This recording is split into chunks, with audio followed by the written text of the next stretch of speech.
Let's head to the pitcher's mound today and talk some New Haven baseball. We are joined by left-handed starting pitcher Liam Carroll. First off, let's start with starting pitcher because I know you've been in and out of some different roles throughout the course of your career, Liam. What is it like now to get the ball on Friday for the Chargers? It's a great feeling. It's definitely nice to know your role and be able to set up a program to kind of line yourself up each week and know when you're going to go out there and kind of lock yourself in. What's the pitching staff been like for the Chargers this year? Because as we talk, you guys have two of the top three pitchers in ERA in the conference. You have two of the top five pitchers in strikeouts in the conference. You happen to be in both of those categories. What's it been like to have this group excel the way that you have? It's awesome to watch. Honestly, I'm a junior and I'm the oldest kid in the rotation, so it's fun watching young guys step up in big roles and just compete every week. Why is that? What's clicked? I think we just got a good kind of relationship with the pitching staff. We work together well.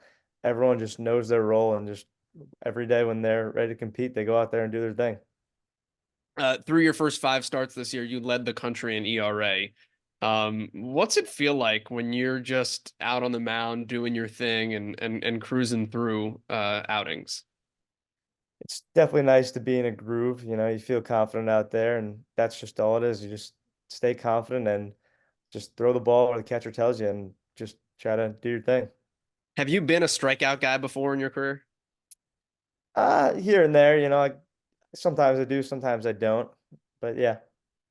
You've done it twice this year where you've struck out more than 10 in an outing. What's it take to sit guys down? Like, what is it that you go to that's worked for you? I don't want to have you reveal too many secrets, but how do you put yourself in a position to get guys out before they ever make contact? Yeah, it's just getting ahead in the count. You don't want to fall behind. You definitely want to focus on getting strike one and then just go from there. When did you start being a pitcher? I always grew up kind of being a pitcher. You know, when you're little, you kind of do both, but it was definitely very obvious from a young age that pitching was the way that I was going to go. Are you left-handed in everything that you do? Yeah, pretty Okay. much. Yeah. I know there's that adage that like left-handers are wired a little bit differently. Do you have different superstitions or things that you've had coming up through baseball? Not necessarily, but they definitely say that left-handed pitchers they got a little something different going with them. Why is that? I think we're just yeah, just kind of a funky bunch, they just something different about us. What's hard about hitting a lefty? I mean, I know like most pitchers you see are right-handers, so that's the thing you're exposed to for the most part. But Mhm. what's the advantage that you have just by using that arm? Yeah, I mean, definitely, you don't see lefties as much, so it's just consistency of facing righties and then you get a lefty. But I think the ball definitely moves a little differently. I'm not sure why, but that's just how it is. Makes it tough. Tell me about you outside of baseball. What's your major at New Haven? I am a criminal justice major with a concentration in police science. What do you want to do with that? Definitely some sort of law enforcement job, hopefully in the future. I just found it very interesting. Grew up watching like crime shows and stuff like that, and always just enjoyed watching those. What do you do outside of getting yourself geared up for a career in that and working on the baseball diamond? I love just being outside. I love golfing, love doing that, fishing, stuff like that. Do you have a handicap? Not really. I don't. I'll have to work on that. Do you at least leave the course with more golf balls than you showed up with? Hopefully, yeah. As long as we can find some. Who's the best golfer on the team? I'd like to say myself, but yeah, I don't know. Nick Camp is pretty good. I'll give him that. Is that something that you guys? I know golf and baseball seemingly go together, especially as you move up the ranks. Like, is that something you guys do as a team in some free time?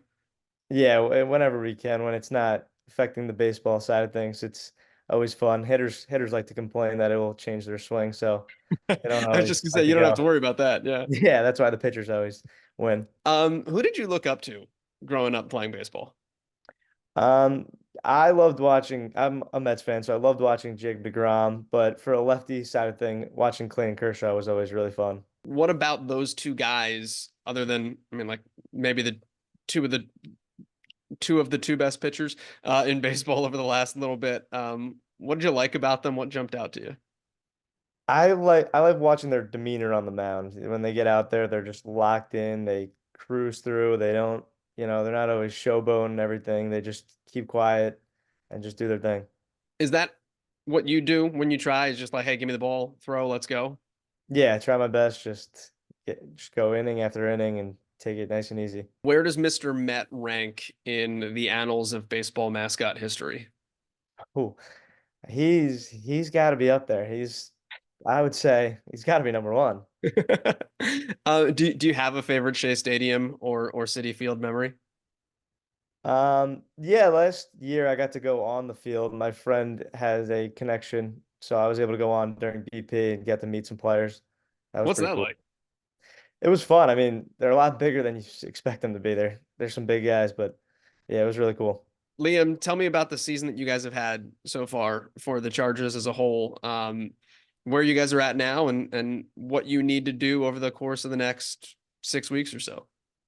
Yeah, so we're just getting into conference play now as of recently, so it's time to focus on that. The beginning of the year was fun. We had trips down to Myrtle Beach and Florida and just doing our best to win games and work as a team. And definitely now focuses on just winning conference games and doing our best to get to the playoffs. That's all that matters. How much does the season change once you get to conference and you're starting to see players and for you batters that you've seen before year over year? It's changed a lot, yeah. Like you said, you see these guys the most, so they know your stuff, you know them, and also you're facing the best pitchers when you're playing in the preseason. Kind of, you're not always facing their one or their two starting pitchers, and now you get the best of the best, so it makes it fun for sure. Is that fun for you? Because now you're going head to head on Fridays with some of those guys. Oh yeah, it makes it fun. It's hopefully pitchers duels. They're always fun to watch. Awesome. Liam, appreciate the time. Congratulations on your success so far this season, the success of the staff, and looking forward to what's in store for you guys the rest of the way. Thank you so much.